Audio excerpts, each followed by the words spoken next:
You ever felt like you completely lost yourself in a relationship, but you could not figure out why you stayed? You might think it is just emotional weakness or poor decision-making, but science shows something much deeper is happening. A toxic relationship does not just damage your heart, it physically rewires your brain. When you spend months or years navigating unpredictable arguments, subtle manipulation, or constant criticism, your brain undergoes actual structural changes. It shifts from a state of growth and connection into a continuous survival mode.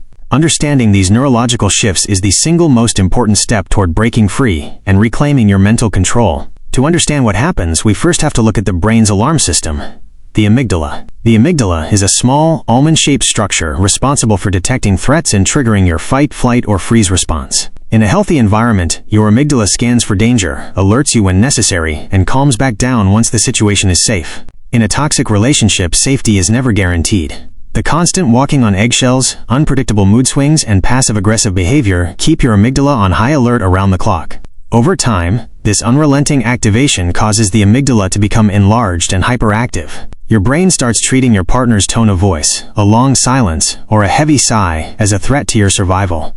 You find yourself living in a state of permanent hypervigilance, constantly scanning for the next explosion, even during quiet moments. This constant threat activation triggers a continuous release of stress hormones, primarily cortisol and adrenaline. Under normal circumstances, a spike in cortisol helps you deal with immediate stress and then dissipates. But chronic exposure to emotional volatility keeps your body flooded with cortisol. This high level of toxic stress directly impacts another crucial part of your brain, the hippocampus. The hippocampus is responsible for memory consolidation, learning, and emotional regulation. Unlike the amygdala, which grows under chronic stress, the hippocampus actually shrinks. When cortisol damages the neurons in your hippocampus, your ability to form clear memories and process information becomes severely impaired. This is why people in toxic relationships often experience intense brain fog. You might struggle to remember specific conversations, forget details of recent arguments, or feel like your memory is completely untrustworthy. Toxic partners frequently exploit this biological weakness through gaslighting, making you doubt your own reality because your brain is physically struggling to retain clear memory tracks. As your memory weakens and your stress response stays maxed out, your ability to make logical decisions drops significantly. This happens because chronic stress impairs the prefrontal cortex. The prefrontal cortex is the executive control center of your brain, sitting right behind your forehead. It handles logical reasoning, long-term planning, impulse control, and critical thinking.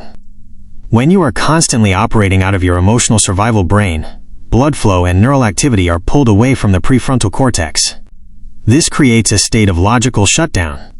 You lose the ability to evaluate the relationship objectively. Decisions that seem obvious to an outsider, like leaving a partner who constantly devalues you, become extraordinarily difficult because the part of your brain responsible for complex decision-making and boundary setting is essentially running on low power. You begin to rely on emotional reactivity and immediate coping mechanisms rather than clear, long-term judgment. You stay not because you lack intelligence, but because your executive function has been compromised by prolonged biological stress. This combination of an overactive threat center, a shrinking memory hub, and an underpowered decision-making center creates the perfect biological environment for confusion and dependence. You become trapped in a brain state designed purely for short-term survival, making it nearly impossible to process what is happening to you in real time. Understanding these physical changes removes the shame associated with staying in a harmful dynamic. You are not losing your mind, your brain is simply executing a biological stress response to an environment that feels perpetually unsafe. Now that we understand how toxic stress rewires your threat center and impairs your logic, we have to talk about the most addictive part of a toxic dynamic, the neurochemistry of affection and reward. People often ask, if the relationship is so bad, why do you crave the person who is hurting you?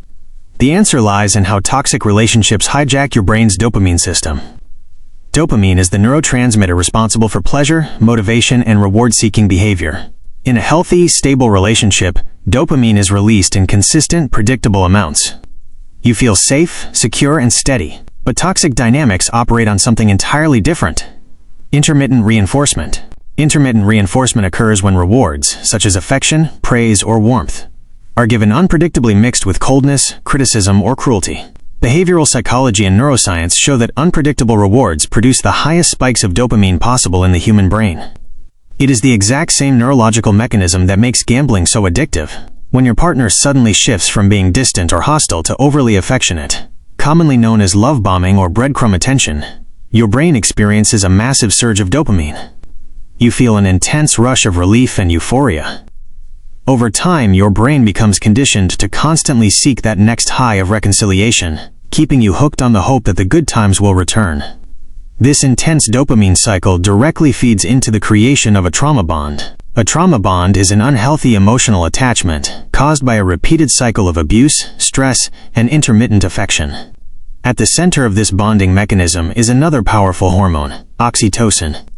Oxytocin is often referred to as the bonding hormone or the love hormone. Its biological purpose is to foster trust, safety, and deep emotional connection between human beings. Normally, oxytocin helps build healthy, lasting ties. However, during times of high stress and danger, your brain naturally seeks physical and emotional comfort to regulate itself. When the person causing your distress is also the only person available to comfort you, your brain releases oxytocin during moments of intimacy or reconciliation following a fight.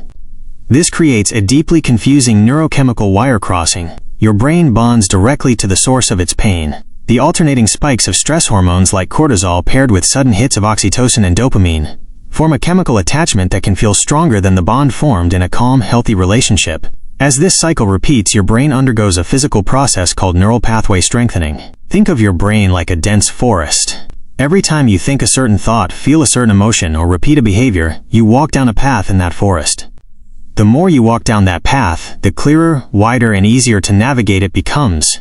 In a toxic relationship, you repeatedly walk down neural pathways formed by hypervigilance, self-doubt, appeasement, and intense emotional swings. The brain prioritizes efficiency, so it strengthens these survival pathways through a process known as neuroplasticity. Neuroplasticity is your brain's ability to adapt and rewire itself based on repeated experiences. Unfortunately, neuroplasticity works both ways. Just as your brain can adapt to healthy habits, it can also adapt to toxic environments. The longer you stay in a volatile dynamic, the more automatic your survival responses become. Walking on eggshells, rationalizing bad behavior, and putting your own needs last become deeply grooved default settings in your brain's architecture. This chemical conditioning explains why breaking away from a toxic partner often feels less like a simple breakup and more like going through severe chemical withdrawal. When you try to leave, your dopamine levels plunge, your oxytocin drops, and your cortisol spikes from the loss of familiar attachment. Your brain interprets this separation as a sudden deprivation of its primary reward and safety source.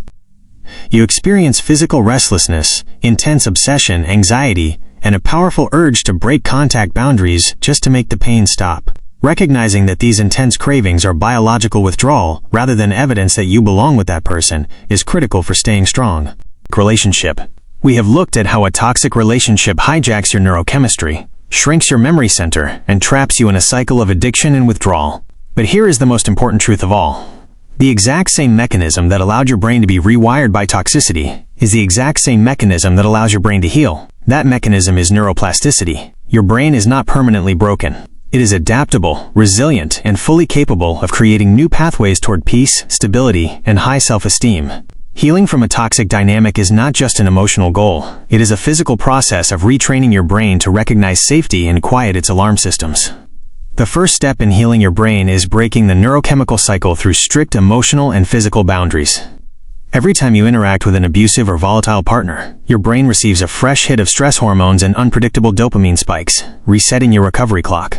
When you establish absolute distance, or go low contact if complete distance is impossible, you give your neurochemistry a chance to balance out. In the beginning, your brain will experience withdrawal, demanding the chemical high it became used to. But as time passes without those chaotic spikes, your dopamine baseline stabilizes, your cortisol levels drop, and your nervous system finally steps down from red alert.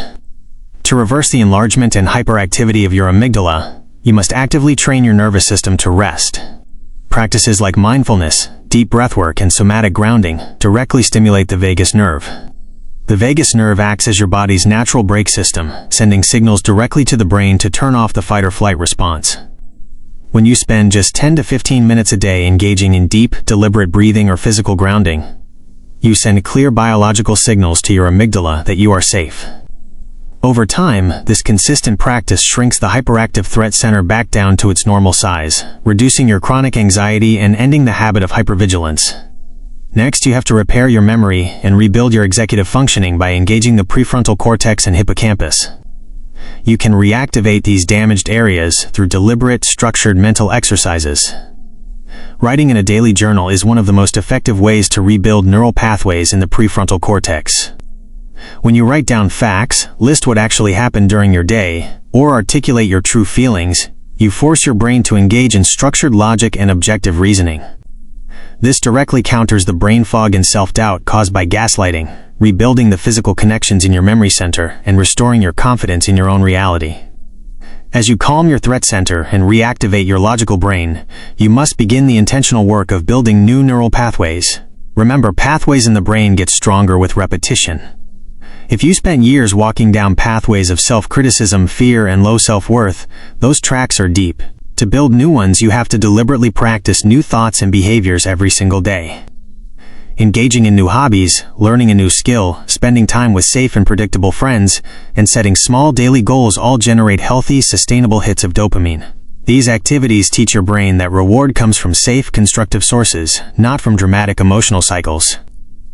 Finally, it is essential to practice immense self-compassion throughout this process. Rebuilding your brain takes time, consistency, and patience. You might experience days where you feel completely healed, followed by days where a sudden trigger brings back anxiety or grief. This is not a failure. It is simply your brain processing old patterns as it clears out the remnant stress loops. Your brain spent months or years adapting to a hostile environment in order to protect you. It did what it had to do to survive. Now, with clear boundaries, calm practices, and consistent self-care, you are teaching your brain that the danger has passed. You are shifting out of survival mode and into a state where your brain can truly thrive again.